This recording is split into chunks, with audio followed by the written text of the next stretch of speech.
नाज़रीन,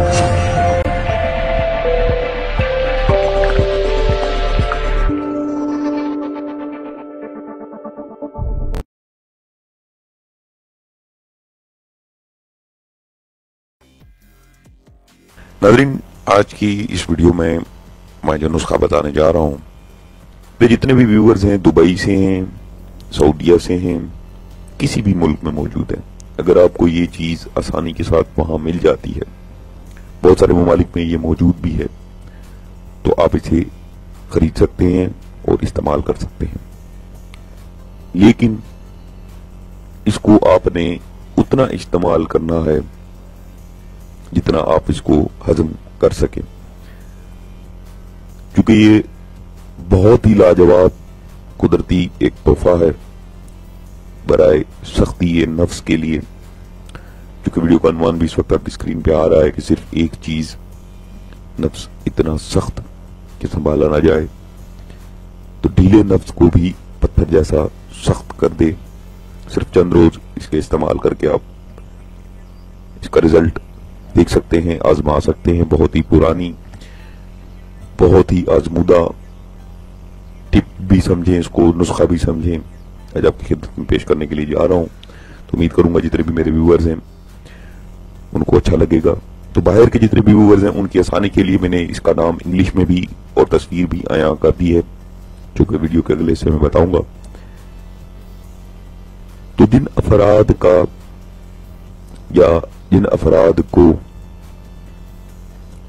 मर्दाना कमजोरी है, नफ्स में ढीलापन है, वो चाहते हैं कि नफ्स उनका सख्त हो जाए, तो इससे बेहतर और कोई नुस्खा मौजूद नहीं है। निहायत ही सस्ता, बैरून मुल्क जितने भी मेरे भाई मौजूद हैं उनके लिए भी है। निहायत ही सस्ता नुस्खा आम आदमी के लिए भी जो एशिया में मौजूद है, सबके लिए सस्ता नुस्खा आज आपकी खिदमत में पेश करने के लिए जा रहा हूं। इसकी मजीद बहुत सारी मालूमात आप खुद भी सर्च कर सकते हैं, देख लें, आप पढ़ लें, आपको खुद अंदाजा भी हो जाएगा। अगर मेरी बात पे यकीन नहीं आ रहा, आप किसी बड़े मोहतरम मोतबर आदमी से भी पूछ सकते हैं कि इसके फवाइद क्या हैं। तो अगर वो जानता हुआ तो उसको भी पता होगा और आपको वो बता देगा। तो नाज़रीन, नफ्स को सख्त करने के लिए, यानी कि उसमें इस कदर तंदी और सख्ती आ जाए कि जो आपसे बर्दाश्त ना हो, उसके लिए आज मैं आपकी खिदमत में जो नुस्खा पेश करने के लिए जा रहा हूं, सबसे पहले मैं आपको उसकी तस्वीर जो है वो दिखा दूं, वो भी आप देख लें और उसका नाम भी देख लें। उसके बाद जो है वो मैं नुस्खा आपको बताता हूं कि इसको किस तरीके से आपने इस्तेमाल करना है और किस वक्त इस्तेमाल करना है, ये भी बता दूंगा। तो नाज़रीन, सबसे पहली चीज आप तस्वीर देख लें। ये तस्वीर आपके सामने आ रही है। तुखम कूंच इसमें इस्तेमाल की गई है। यही वो एक चीज है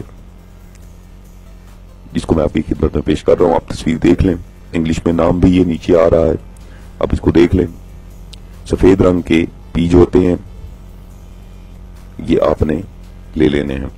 ये आपने अब कितने लेने हैं, ये हस्बे आप पे तौफीक, आपके अपनी जितनी आप चादर आप फैलाएंगे उतना ही, तो जितनी आपकी तौफीक है, जितनी हस्बे जरूरत है, आपको चाहे तो एक हफ्ते के लिए अपने इस्तेमाल करने, तो रोजाना आप एक मिकदार तय कर लें कि मैंने इतनी मिकदार खानी है। तो उसके बाद तो जितना आप जरूरत के मुताबिक समझते हैं आप उसको खरीद कर अपने पास महफूज कर लें। उसके बाद इसको इस्तेमाल किस तरीके से करना है और तैयार किस तरीके से करना है, क्या नुस्खा है।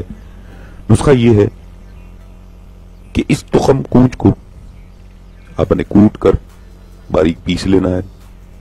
चाहे तो ग्राइंडर इस्तेमाल कर लें, नहीं तो हाथ का खरल जो है वो भी इस्तेमाल कर सकते हैं आप। उसके बाद आपने इसको छान लेना है। कूट लिया, बारीक पीस लिया, मानिंदे उबार नहीं करना, बिल्कुल बहुत ज्यादा बारीक भी नहीं करना। जब आपने इसको कूट छान लिया, उसके बाद आपने गाय के खालिस दूध के साथ उसमें डालकर, गाय के खालिस दूध में आपने इसको डालकर खा लेना है। ये आप सुबह निहार पेट नहीं खाना। जो शुगर के मरीज हैं, जो ज़ियाबतीस के मरीज हैं, वो तशखीस पहले करवाएं, उसके बाद ये तुखम कूंच का नुस्खा जो है ان سے مشورے کے مطابق آپ استعمال کر سکتے ہیں۔ تو سب سے پہلے آپ اپنی تشخیص کروا لیں، مزاج کے بارے میں بھی پتہ کروا لیں، اس کے بعد آپ یہ نسخہ استعمال کر سکتے ہیں۔ تو یہ وہ واحد چیز ہے ناظرین جو نفس کو لوہے جیسی سختی دیتی ہے صرف چند روز کے استعمال سے۔ میں نسخہ ایک دفعہ پھر ریپیٹ کر دیتا ہوں۔ تخم کونچ کو اپنے حسب ضرورت لے کر اس کو کوٹ کر چھان لینا ہے۔ چھاننے کے بعد آپ نے اس کو دودھ میں، چاہے تو آپ 1 پاؤ دودھ لے لیں، 1 پاؤ دودھ میں نہیں تو آپ آدھا پاؤ لے لیں، پھر اس حساب سے آپ اتنی مقدار جتنی آپ ہضم کر سکیں، جتنا آپ کی معدے میں طاقت ہو، اپنے اس مقدار کو اس حساب سے دودھ میں ڈال کر اس کو کھا لینا ہے۔ دودھ میں ظاہر سی بات ہے آپ اس کو جوش دیں گے، جوش دینے کے بعد جب یہ نرم ہوگا اس کے بعد آپ اس کو کھا لیں۔ تو ناظرین تخم کونچ کا یہ نسخہ آج آپ کی خدمت میں پیش کیا، امید کرتا ہوں آپ کو اچھا لگا ہوگا۔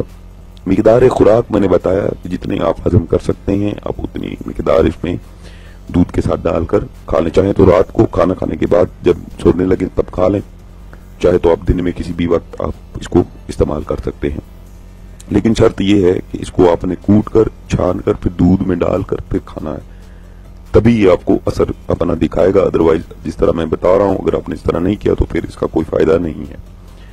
تو ناظرین یہ تھا آج کا نسخہ، آج کی ویڈیو، امید کرتا ہوں آپ کو اچھی لگی ہوگی۔ شوگر اور ذیابیطس کے مریضوں کے لیے میں نے اس لیے بتایا کہ وہ پہلے تشخیص کروا لیں، اس کے بعد یہ استعمال کریں، اپنے طبیب سے پوچھ لیں یا حکیم سے آپ رابطہ کر رہے ہیں کہ میں یہ نسخہ استعمال کر سکتا ہوں کہ نہیں، تو وہ پھر آپ کو بہتر طریقے سے بتا سکے گا۔ تو ناظرین اس نسخہ میں سب سے جو خاص بات ہے وہ یہی ہے کہ ڈھیلے سے ڈھیلے نفس کو بھی یہ ایک مضبوط نفس بنا دیتا ہے، اور اس میں درازی بھی، فربائی بھی یعنی کہ موٹائی بھی آ جاتی ہے، لیکن شرط یہ ہے کہ دوران استعمال آپ نے کسی قسم کی مباشرت نہیں کرنی، ان چیزوں سے آپ نے گریز کرنا ہے۔ اس کے بعد چاہیں تو آپ مباشرت جب آپ استعمال کر لیا 1 ہفتے کا ٹائم رکھ لیں، 1 ہفتے کے بعد آپ چاہیں تو اس کو ٹیسٹ کر کے مباشرت کر کے آپ ٹیسٹ کر سکتے ہیں کہ کیا رزلٹ دیے۔ تو ناظرین یہ تھی ویڈیو، یہ تھا نسخہ آج کا، امید کرتا ہوں آپ کو اچھا لگا ہوگا۔ اگر آپ کو اچھا لگا تو ویڈیو کو شیئر ضرور کیجیے گا، لائک کریں نہ کریں آپ کی اپنی مرضی ہے، چینل کو ضرور سبسکرائب کریں۔ میں بار بار یہی کہتا ہوں کہ چینل سبسکرائب کریں گے تو آنے والے جتنے بھی نسخہ جاتے ہیں وہ آسانی سے آپ تک پہنچ جائیں گے۔ ساتھ ہی ناظرین مجھے دیجیے اجازت، اپنا بہت سارا خیال رکھیے گا، دعا میں یاد رکھیے گا۔ اللہ حافظ۔